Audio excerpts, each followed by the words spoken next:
လွန်ခဲ့တဲ့နှစ်ပေါင်းများစွာကအလွန်ဆင်းရဲနွမ်းပါးတဲ့လူတစ်ယောက်ရှိခဲ့ဦးပါတယ်။သူဟာဘလောက်ပဲကြိုးစား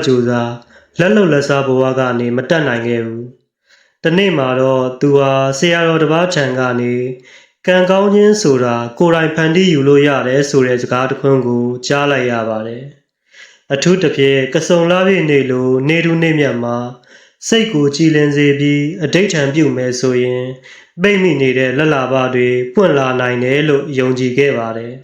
။သူဟာကစုံလာပြည့်နေမှာညောင်ရည်သွန်းလောင်းရင်အခုကျွန်တော်ပြောပြမယ်ဂါရာတော်နဲ့အဋိဋ္ဌံကို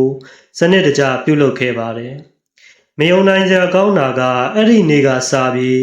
သူ့ရဲ့စီးပွားရေးဟာအံ့ဩစရာကောင်းလာအောင်ပြောင်းလဲလာခဲ့ပါတယ်။ဒါဟာပုံမြင်တစ်ပုဒ်မဟုတ်ပါဘူး။စိတ်အင်အားနဲ့ကုသိုလ်အရှိန်အဟုန်ကိုပေါင်းဆက်လိုက်တဲ့နေရာမှာတစ်ခုပဲဖြစ်ပါတယ်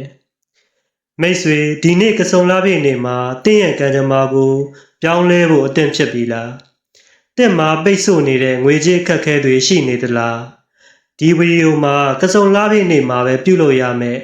အစွမ်းထက်ငွေဝင်ဒိဋ္ဌံနဲ့လိုက်နာရမယ့်အချက်တွေကိုအသေးစိတ်ပြောပြပေးသွားမှာပါ။အဆုံးထိနားထောင်ပေးပါဦး။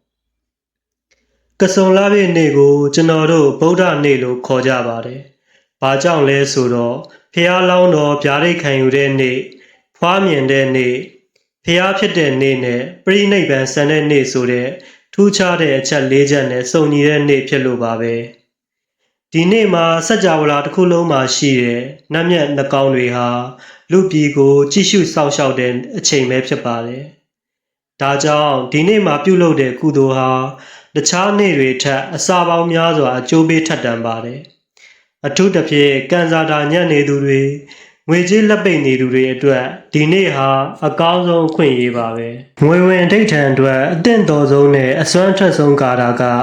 ရှင်ဒီဝလိဂါထာတော်ကိုရွတ်ဖတ်ပူဇော်ရပါမည်။မြတ်စွာဘုရားကရှင်ဒီဝလိမထေရမြတ်ကိုလက်လာပနေရာမှာအတာဆုံးဧတဒတ်ဘွဲ့ပေးအပ်ခဲ့ပါတယ်။ရှင်ဒီဝလိကိုရောမြတ်ကြွလေရာမှာနတ်မြတ်မာတွေကစွမ်းခဲဝယ်တွေကိုအမြဲမပြတ်လှူဒန်းကြပါတယ်။ကျွန်တော်တို့ကဒီဂါထာတော်ကိုအဋိဋ္ဌံပြုပူဇော်ခြင်းဖြင့်မထေရမြတ်ရဲ့တကူတော်ကိုပင့်ဆောင်တာဖြစ်ပါတယ်။အခုလက်တွေ့ပြုလုပ်ရမယ့်နီလန်းကိုတေချာမှတ်သားပေးပါ။နံပါတ်1နနတ်စောစောတန့်ရှင်းခြင်း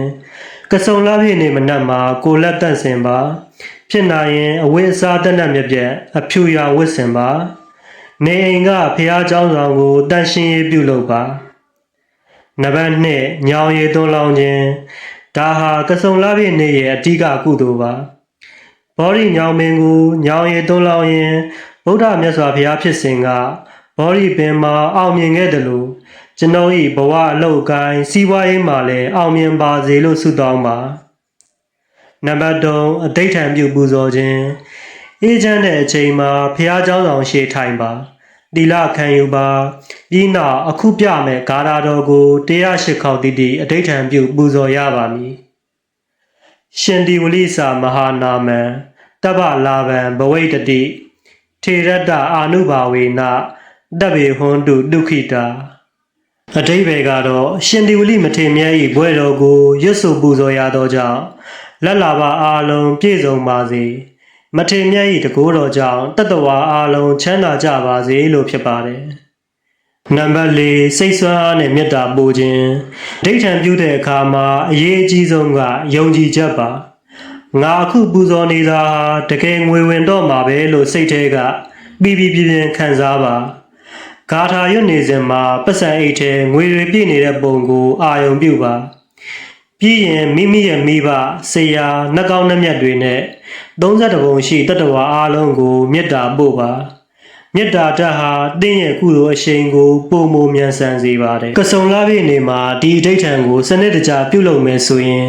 တင့်စီကိုလက်လာပါတွေမထင်မှတ်ပဲရောက်လာပါလိမ့်မယ်ဒါပေမဲ့တတိထားရမှာကအဋိဋ္ဌံပြုပြီးရင်လည်းမိမိရဲ့အလုပ်ကိုဝိရိယရှိဆက်လုပ်ဖို့လိုပါတယ်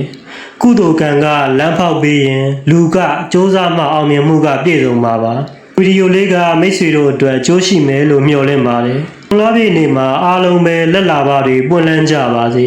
။နောက်ထပ်လည်းအစွမ်းထက်တဲ့ဂါလာတော်တွေနဲ့ဗ ဟုတုတတွေကိုဝေမျှပေးသွားမှာဖြစ်လို့ channel လေးကို subscribe လုပ်ထားဖို့မမေ့ပါနဲ့ဦးနော်အားလုံးပဲကိုယ်စိတ်နှပြကျန်းမာချမ်းသာကြပါစေ